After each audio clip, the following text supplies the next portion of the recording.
τώρα. Αυτό αν μη τι άλλο, για να μην πάει το μυαλό μας πουθενά αλλού, που δεν πρέπει να πάει, αν μη τι άλλο δείχνει ότι έχουν μεγάλο εκνευρισμό πλέον οι δύο δράστες.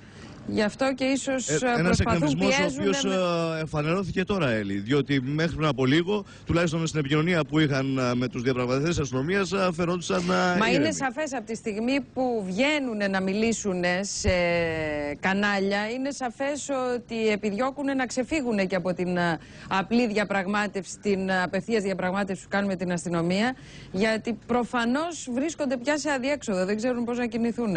Νομίζω ότι είναι δύσκολη αυτή η φάση. Και πρέπει δύσκολη, να είμαστε όλοι συγκρατημένοι. Και να πω ότι η αστυνομία εδώ πέρα είδαμε να υπάρχει κινητοποίηση και το ελικόπτερο εξακολουθεί να πετάει πάνω από την περιοχή τη νύχτα. Και δεν έχουμε. Πάντως, Μάκη, έχουμε μία ενημέρωση από την αστυνομία ότι οι πυροβολισμοί που ακούστηκαν δεν προέρχονται από την αστυνομία, δεν είναι από επιχείρηση της αστυνομίας.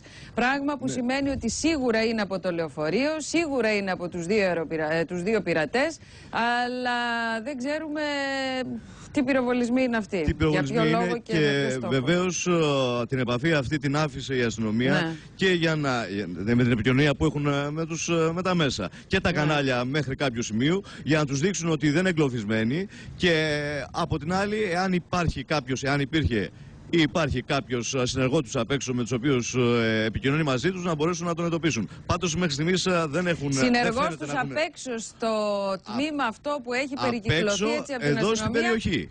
Στην περιοχή απ' έξω, εδώ που κινείται κόσμος, που είμαστε εμείς οι δημοσιογράφοι, αν υπάρχει κάποιος συνεργός με τον οποίο έρχονται σε επαφή και με τον οποίο παίρνουν τις πληροφορίες, και γι' αυτό η αστυνομία δεν ήθελε από την πρώτη στιγμή κάποιες πληροφορίες να δίνονται, διότι πίστευαν ότι αυτοί ενημερώνονται. Μέσα δεν είχαν τηλεόραση. Από πού ενημερώνονταν?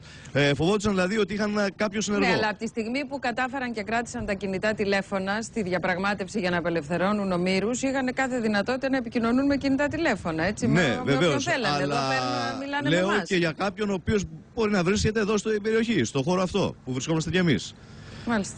Ωραία. Πάντως είναι μια δύσκολη στιγμή και περιμένουμε. Ναι, είναι δύσκολη και φάνηκε από την συνομιλία που είχαμε με τον πειρατή, τον Χασάν, ότι τα πράγματα ζορίζουν προς όλες τις κατευθύνσεις. Λοιπόν, Μάκη, σε ευχαριστώ πολύ προς το παρόν και μέχρι να δούμε τι θα γίνει. 6 άνθρωποι παραμένουν μέσα στο λεωφορείο, μέχρι να φύγει και ο τελευταίος. Όλοι πρέπει να είμαστε πολύ προσεκτικοί και σε επιφυλακή.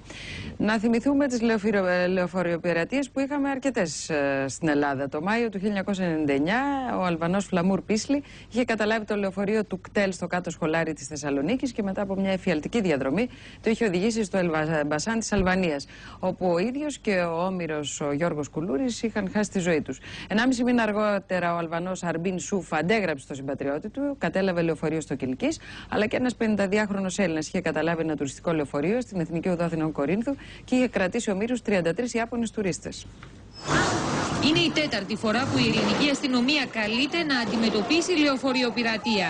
Μέχρι το 1999 σκηνές σαν αυτές στον Γέρακ. Πυροβολισμό, Νίκο, σχεδόν από τις 10:30, 11 παρά το πρωί. Ναι, το ξαναλέω, ευχόμαστε και ελπίζουμε να είναι πυροβολισμός στο ταβάνι.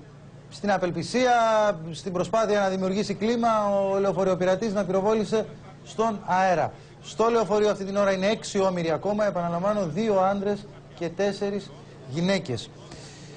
Περιμένουμε τώρα, γιατί αυτό το οποίο ακούσαμε ίσως και νωρίτερα και νομίζω μας το είπε και η κυρία Βυζαντιάδου, μοιάζει να επιβεβαιώνεται συνεχώς ότι είμαστε στην πιο λεπτή φάση. Κύριε Κούρο, τι λέτε? Πράγματι είμαστε σε ένα πολύ λεπτό σημείο και η εντύπωση είναι ότι τα πράγματα βαίνουν προς λύση, εκτός και αν κάποιος χάσει την ψυχραιμία του. Δεν είναι απαραίτητο να είναι οι πειρατές, μπορεί να είναι και κάποιος από τους ομήρους. Ίσως που πιο δύσκολο είναι, γιατί έχει δείξει μια ωριμότητα αυτή τη φορά η ελληνική αστυνομία, ομολογουμένως.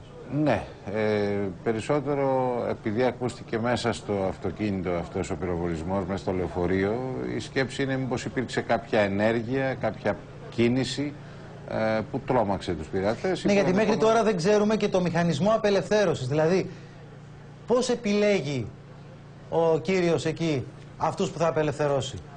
Επειδή η αστυνομία κρατάει ακόμα τους πρώην ομήρους. Δεν έχουμε μάθει με ποιο τρόπο τέλος πάντων γίνεται αυτή η επιλογή. Θα φύγεις εσύ και θα. Ναι, Βαγγέλη. Νίκο, το επιβεβαιώσαμε πριν από λίγα δευτερόλεπτα. Είναι πράγματι πυροβολισμός από τον ένα από τους δύο δράστες. Ναι. Δεν πρέπει να υπάρχει τραυματισμός. Αυτό είναι τουλάχιστον το ευχάριστο. Όπως είπαμε, ήταν το πιο κρίσιμο σημείο. Ίσως για να γίνει πιο πιστικός, ίσως για να δείξει ότι σκληραίνει τη στάση του. Πάντως ο πυροβολισμός είναι μέσα από το λεωφορείο. Οι δικές μου πληροφορίες που έρχονται μέσω SMS αυτή την ώρα και είμαι σε θέση να πω ότι είναι απόλυτα διασταυρωμένες, γιατί είναι από εγκυρότατη πηγή, κάνουν λόγο για πυροβολισμό, για εντυπωσιασμό. Είναι πυροβολισμό στον αέρα. Επαναλαμβάνω ότι η πηγή είναι από το Υπουργείο Δημόσιας Τάξης. Είναι πυροβολισμό στον αέρα, άρα δεν υπάρχει ανησυχία για θύμα. Ο πυροβολισμός πριν από λίγο δεν ήταν πυροβολισμός προς άνθρωπο, ήταν στον αέρα και έγινε προφανώς για λόγους εντυπωσιασμού. Βαγγέλη, επιβεβαιώνεται αυτό που είπες πρώτος εσύ και από αυτή την πηγή που επικαλούμε και εγώ, άρα νομίζω ότι αυτό είναι το πιο σημαντικό αυτή την ώρα. Αυτό που ο κύριος Κούρος είπε ότι θα μπορούσε να έχει συμβεί και ευτυχώς δεν έχει συμβεί, ότι κάποιος δηλαδή να κάνει μια κίνηση απρόβλεπτη και να είχαμε αντίδραση. Αν μου επιτρέπετε να υποστηρίξω αυτό που λέτε, ναι, τονίζοντας την διπλή φύση ενός επεισοδίου ομηρίας, τη λειτουργική και την εκφραστική. Έτσι λοιπόν οι όμηροι έχουν αξία για το δράστη προκειμένου να ζητήσει, να προβάλλει αιτήματα και να ικανοποιηθούν, ναι, και έχει και την εκφραστική φύση που αυτό σημαίνει επίδειξη ισχύως. Έχω ομήρους στη διάθεσή μου και στην κατοχή μου, ελέγχω τις βιολογικές τους ανάγκες, τη συναισθηματική τους ασφάλεια, το αν κοιμηθούν, αν φάνε, πότε θα φάνε, πότε θα πιούν. Οπότε υποστηρίζω πλήρως αυτό που λέτε, ότι η κίνηση αυτή είναι ξεκάθαρα κίνηση εντυπωσιασμού για επίδειξη ισχύως. Τώρα, θα περιμένουμε και θα περιμένουμε με αγωνία. Η εκτίμησή σας είναι ότι θα τραβήξει πολύ αυτή η ιστορία ή ότι είμαστε κοντά στο τέλος της? Αυτό που φαίνεται και πάλι από την εμπειρία, τη βιβλιογραφική και τις καταγραφές, είναι ότι ένα σχέδιο, ένα επεισόδιο ομηρίας, όταν δεν έχει σχεδιαστεί εκ των προτέρων και όταν ακολουθεί απρόβλεπτες εξελίξεις, το σχέδιο αυτό τραβάει πολύ περισσότερο χρονικά. Διότι οι διαπραγματεύσεις ανά πάσα στιγμή πρέπει να επαναπροσδιορίζονται και μέχρι την τελευταία στιγμή που παραδίδεται ο δράστης, όλοι όσοι εμπλέκονται στη διαδικασία είναι σε διαρκή εγρήγορση. Το ερώτημά μου είναι πάλι, φαίνεται από την αρχή ότι αυτή η ιστορία δεν είναι μια από τις προηγούμενες ή μια από τις κλασικές τρομοκρατικές ιστορίες. Τι μπορεί να έχει οδηγήσει αυτούς τους ανθρώπους μέσα σε τούτο το λεωφορείο? Σαφέστατα, από ό,τι φαίνεται, θα πρέπει να αποκλείσουμε οποιαδήποτε ψυχιατρική κατηγορία. Δεν μιλούμε για ανθρώπους με κατάθλιψη ή με σχιζοφρένεια παρανοϊκού τύπου.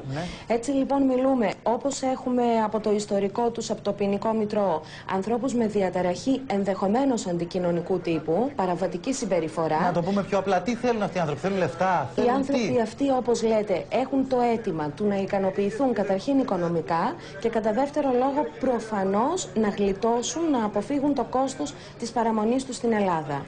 Σε νομικές διαδικασίες, σε εγκλισμό, σε φυλακή, οτιδήποτε άλλο σημαίνει. Μα δεν τους αποθαρρύνει το γεγονός ότι στις πειρατείες μέχρι τώρα όσοι συμμετείχαν είχαν βρει το θάνατο? Το λογικό θα ήταν αυτό που λέτε, να λειτουργεί αποθαρρυντικά και αποτρεπτικά. Κάθε ένας όμως επιλέγει την ομηρία, την κατοχή ομήρων, ως την έσχατη λύση, γιατί βρίσκεται ήδη σε κατάσταση κρίσης. Είναι σε απόγνωση και υπό το καθεστώς της απόγνωσης πιστεύει ότι αυτή η λύση ως έσχατη είναι η καλύτερη. Αυτό που θα ήθελα να στείλουμε σαν μήνυμα είναι ότι καλό είναι να επιλέξουν να λυθεί, και να επιλέξουν όλες οι πλευρές εννοώ, να λυθεί ειρηνικά αυτό το επεισόδιο, και ειρηνικά σημαίνει χωρίς να αφαιρεθεί καμία ανθρώπινη ζωή. Επειδή μένει λίγος χρόνος, θέλω να ακούσω λίγο τον κύριο Κουτσόγιοργα για ένα ερώτημα. Κύριε Κουτσόγιοργα, το λεωφορείο αυτή την ώρα δεν έχει θέρμανση, έτσι δεν είναι? Όχι, δεν έχει θέρμανση το λεωφορείο. Από την εμπειρία που έχετε, νομίζω ότι είστε ίσως ο καταλληλότερος να προσδιορίσετε τις συνθήκες. Πώς είναι τα πράγματα εκεί μέσα? Πρέπει να είναι παγωμένη η ατμόσφαιρα. Κοιτάξτε, με τις καιρικές συνθήκες σήμερα, οπωσδήποτε υπάρχει κάποια παγωμάρα μέσα, αρκετή, και οπωσδήποτε με το άγχος που διακατέχει τον κόσμο, οπωσδήποτε γίνεται εντονότερο το φαινόμενο. Πιστεύω ότι και θα πρέπει όλοι μας να έχουμε εμπιστοσύνη στην ελληνική αστυνομία. Πιστεύω ότι οι διαπραγματεύσεις μέχρι στιγμής έχουν αποφέρει κάποιο αποτέλεσμα. Διαθέτει και την τεχνογνωσία και το κατάλληλο προσωπικό. Εμείς επικουρικά ως τελατικής βρισκόμαστε στο πλάι τους και